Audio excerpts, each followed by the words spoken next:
Bonjour à tous, j'espère que vous allez bien. Vous êtes sur Simple, Logique, Explicable. Aujourd'hui, nous allons nous attarder toujours sur l'application du théorème de Gauss, mais maintenant pour le cas d'une sphère chargée en volume avec une densité volumique de charge ρ0 qui est constante. Il s'agira dans cette vidéo de calculer par application du théorème de Gauss le champ électrostatique généré par nos redistributions en tout point de l'espace. Alors, qu'est-ce qu'on aura à faire? On va simplement déjà représenter nos redistributions qui est là. Nous avons une sphère de rayon grand R, tel que vous le voyez là, de rayon grand R, et nous allons simplement appliquer le théorème de Gauss. Que nous dit le théorème de Gauss? Le théorème de Gauss nous dit simplement que le flux du champ électrostatique à travers une surface fermée est simplement égal à la charge contenue à l'intérieur de cette surface, c'est-à-dire dans le volume délimité par cette surface, divisé par epsilon 0. Et nous avons vu que dans le cas d'un problème à symétrie sphérique, le champ était radial, c'est-à-dire suivant ER, et ne dépendait que de R. Et ds, c'est le dsr qui ne dépend que de dθ et dφ. Ça veut dire que ceci revenait simplement encore à écrire E de R multiplié par la surface de Gauss, qui sera simplement égal à Q intérieur sur epsilon 0. Maintenant, pour les deux domaines, ici bien sûr on sait que notre surface de Gauss sera tout simplement carré pi petit r au carré. On va délimiter les deux domaines qui vont décrire en fait tout l'espace entier, qui vont décrire tout l'espace en question en fait. Donc on va avoir un domaine à l'intérieur de notre distribution et un domaine à l'extérieur de notre distribution. Donc, si je prends là, le premier cas reviendra simplement à avoir, pour le cas intérieur, j'ai petit r, qui est le rayon de la surface de Gauss, qui sera inférieur à grand R. Donc, K1, c'est le domaine 1, j'ai R qui est inférieur, ou égal, on va dire, à grand R, tout simplement. Donc, maintenant, pour ce cas, je vais simplement écrire E. Je vais l'appeler le cas intérieur, bien sûr. On sait qu'on est à l'intérieur ici. Donc, le E associé sera E intérieur, qui sera, bien sûr, fonction de R, multiplié par la surface de Gauss, c'est-à-dire carré pi petit r carré. On voit ici que ma surface de Gauss est une sphère des rayons petit r. Donc, la surface de Gauss, c'est toujours 4 pi petit r carré. Ceci sera maintenant égal à quoi? J'aurai Q intérieur pour mon premier domaine divisé par epsilon 0. Le défi ici maintenant sera de déterminer Q intérieur associé à ceci. Vu que j'ai une distribution volumique, ça veut dire qu'à l'intérieur de ma sphère de Gauss, contrairement au cas où c'était chargé uniquement en surface, à l'intérieur de cette surface de Gauss, j'ai bien de la charge. Donc ici, il sera question pour moi de déterminer la charge totale que je peux avoir à l'intérieur d'une surface de Gauss délimitée comme suit, de telle sorte que j'ai un rayon de ma sphère qui vaut petit r. Ça veut dire qu'en fait, Q intérieur du premier domaine ne sera rien d'autre que la triple intégrale de dq. Or, dq, c'est ρ, qui est ρ0, dv. Maintenant, je sais que dv, c'est tout simplement, j'aurai la triple intégrale de ρ0, r carré, sinus θ, dr, dθ, dφ. Donc, voilà ce que j'ai. Maintenant, je vais dissiper cela pour calculer facilement. Je vais rassembler tout ce qui est... je peux sortir au 0 vu qu'il est constant. Je vais rassembler tout ce qui est suivant R. J'ai R carré dr, R carré dr. J'ai l'intégrale de sinus θ dθ. Et j'ai l'intégrale de dφ. Donc, ceci, c'est bien sûr possible par la formule de Fubini qu'on voit très bien dans le calcul intégral en mathématiques. Maintenant ici, pour mon domaine intérieur, je sais que mon rayon doit varier de 0 à petit r. Or, j'ai déjà utilisé petit r ici comme variable. Ça veut dire que ce que je peux faire, c'est juste ajouter des primes ici. Question de différencier une borne d'intégration avec la variable d'intégration en fait. Donc, je vais intégrer pour petit r allant de 0 jusqu'à petit r, car je cherche à déterminer la charge intérieure contenue à l'intérieur de ma surface de Gauss.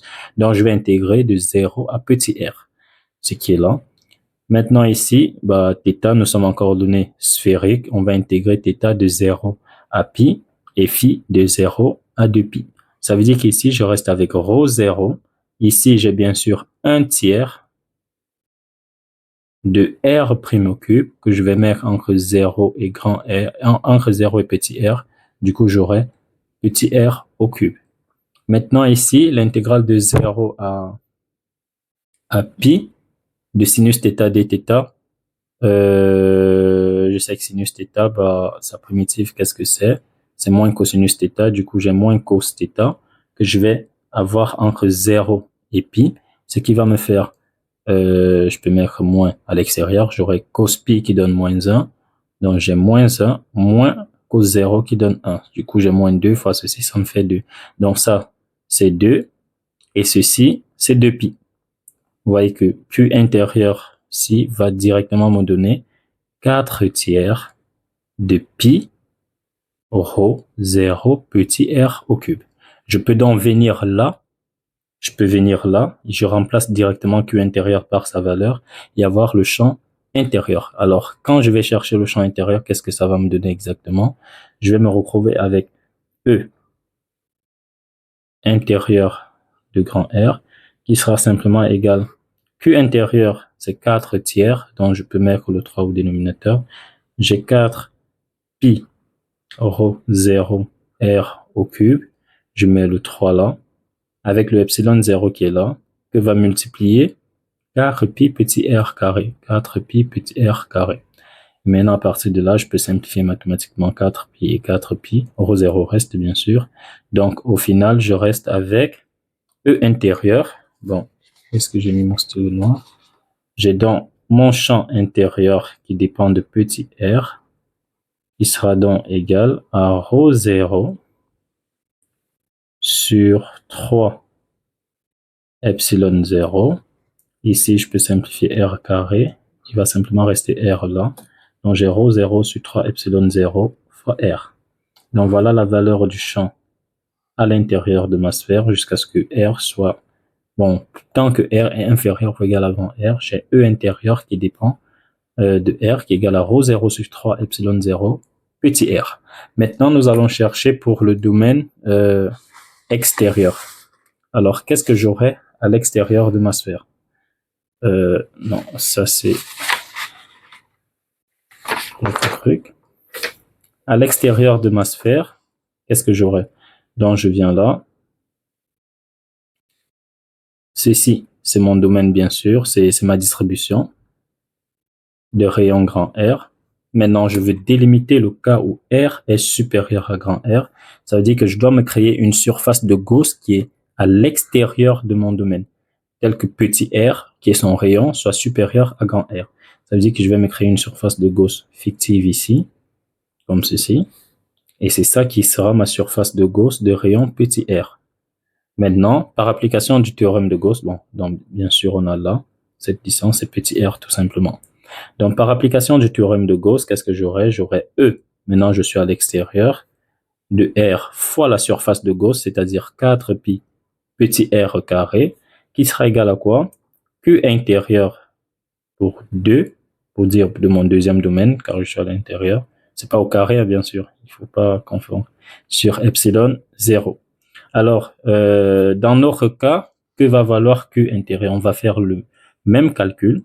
Donc, Q intérieur, pour le cas de mon deuxième domaine, sera tout simplement la triple intégrale de dq, c'est-à-dire de ρ 0 dv, qui sera bien sûr, je vais mettre ρ 0 à l'extérieur, j'aurai l'intégrale, la triple intégrale de r carré sinus θ dr dθ dφ.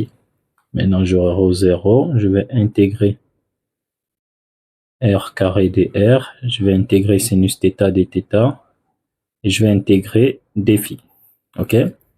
Maintenant, qu'est-ce que je sais? Je sais que, bon, à l'intérieur de ma surface de Gauss qui est celle-ci, donc là, j'ai ma surface de Gauss qui est une sphère des rayons petit r, tel que petit r est supérieur à grand R.